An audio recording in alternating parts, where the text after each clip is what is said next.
ನಮಸ್ಕಾರ.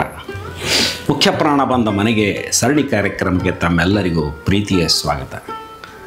ಆತ್ಮೀಯರೇ, ಕಾರ್ಯಕ್ರಮ ಪ್ರಾರಂಭಿಸಿದ ಕೂಡಲೇ ಮೊಟ್ಟ ಮೊದಲು ತಮ್ಮೆಲ್ಲರಿಗೂ ಮಹಾಶಿವರಾತ್ರಿಯ ಹಾರ್ದಿಕ ಶುಭಕಾಮನೆಗಳು. ಈ ಮಹಾಶಿವರಾತ್ರಿ ತಮ್ಮೆಲ್ಲರ ಜೀವನದಲ್ಲಿ ಪ್ರಗತಿಯನ್ನು ತರಲಿ, ಉನ್ನತಿಯನ್ನು ತರಲಿ ಅಂಥೇಳಿ ಆ ಮಹಾರುದ್ರ ದೇವರನ್ನ ಕೇಳಿಕೊಂಡು ಇಂದಿನ ಈ ಕಾರ್ಯಕ್ರಮವನ್ನು ಪ್ರಾರಂಭ ಮಾಡೋಣ. ಇವತ್ತು ನಾವು ನಮ್ಮ ಸಂಚಿಕೆಗೆ ಆರಿಸಿಕೊಂಡದ್ದು ಮಂತ್ರಾಲಯದಿಂದ ಸುಮಾರು 30 ಕಿಲೋಮೀಟರ್ ದೂರದಲ್ಲಿ ಇಬ್ರಾಂಪುರ ಅಂತ ಒಂದು ಪುಟ್ಟ ಗ್ರಾಮ ಇದೆ.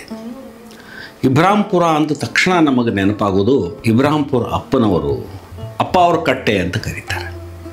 ಈ ಇಬ್ರಾಂಪುರದಲ್ಲಿ ನೆಲೆ ನಿಂತಹ ಒಬ್ಬ ಪ್ರಾಣದೇವರ ಚರಿತ್ರೆಯನ್ನು ಇಲ್ಲಿ ನಾನು ಇವತ್ತು ತಮ್ಮ ಮುಂದೆ ಹೇಳ್ತೀನಿ.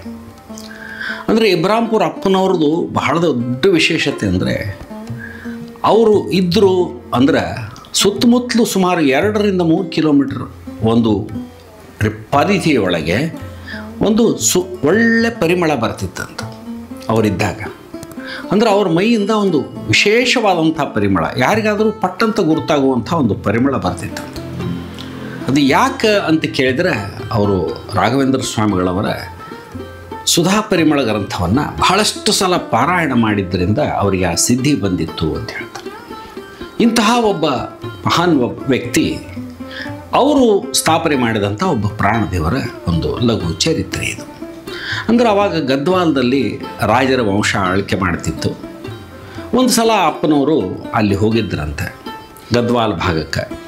ವಿಪರೀತ ಬರ ಬಂದಾಗ ರಾಜರಿಗೆ ಗೊತ್ತಾತಂತ, ಯಾರೋ ದೊಡ್ಡ ಒಬ್ಬರು ಮಹಾನುಭಾವರು ಬಂದಾರ ಅಂಥೇಳಿ ಬಂದು ಇವರನ್ನು ವಿನಂತಿ ಮಾಡ್ಕೊಂಡಂತ, ಸ್ವಾಮಿ ಬಹಳ ದಿವಸದಿಂದ ಬರಗಾಲ ಬಂದದ, ಅದನ್ನೇನಾರು ಮಾಡಿ ನೀವು ಬರಗಾಲ ಹೋಗೋ ಹಂಗೆ ಮಾಡಬೇಕು ಅಂತ ಕೇಳಿದ್ರಂತ.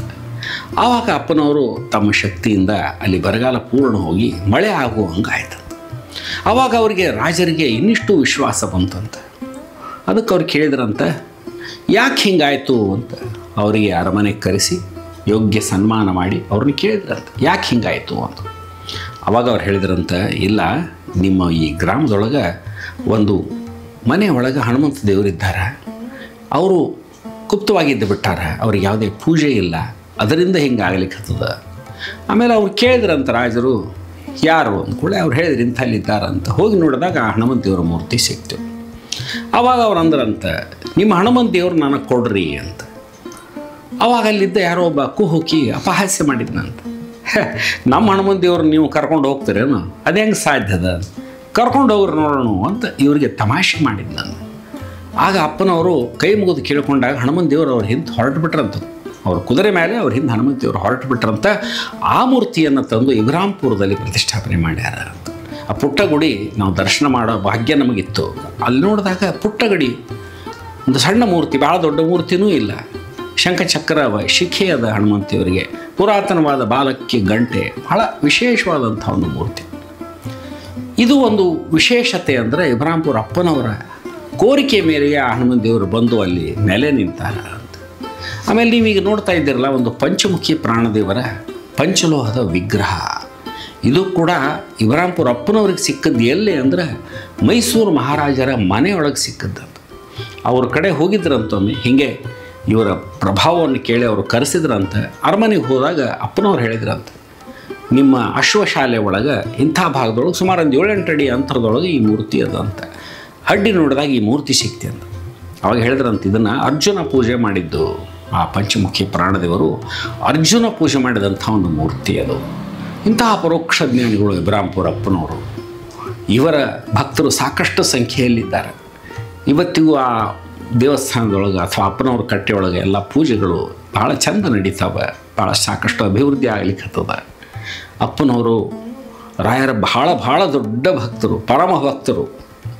ಇಂಥ ಅಪ್ಪನವರು ಮತ್ತು ಅಲ್ಲಿ ನೆಲೆ ನಿಂತಹ ಪ್ರಾಣದೇವರು ಅಂದರೆ ಇವರು ಪ್ರತಿಷ್ಠಾಪನೆ ಮಾಡಿದ ಇಬ್ರಾಂಪುರ ಪ್ರಾಣದೇವರು ನಿಮ್ಮೆಲ್ಲರಿಗೂ ಅನುಗ್ರಹವನ್ನು ಮಾಡಲಿ, ಆಶೀರ್ವಾದನ ಮಾಡಲಿ, ದರ್ಶನದ ಭಾಗ್ಯವನ್ನು ಕೊಡಲಿ ಅಂತ ಕೇಳ್ಕೊತಾ ಮತ್ತೊಂದು ಸಲ ತಮ್ಮೆಲ್ಲರಿಗೂ ಮಹಾಶಿವರಾತ್ರಿಯ ಹಾರ್ದಿಕ ಶುಭಾಶಯಗಳನ್ನು ಹೇಳಿ ಇಂದಿನ ಈ ಸಂಚಿಕೆಯನ್ನು ಮುಗಿಸ್ತೀನಿ. ಜೈ ಶ್ರೀರಾಮ್, ಜೈ ಬಜರಂಗಬಲಿ.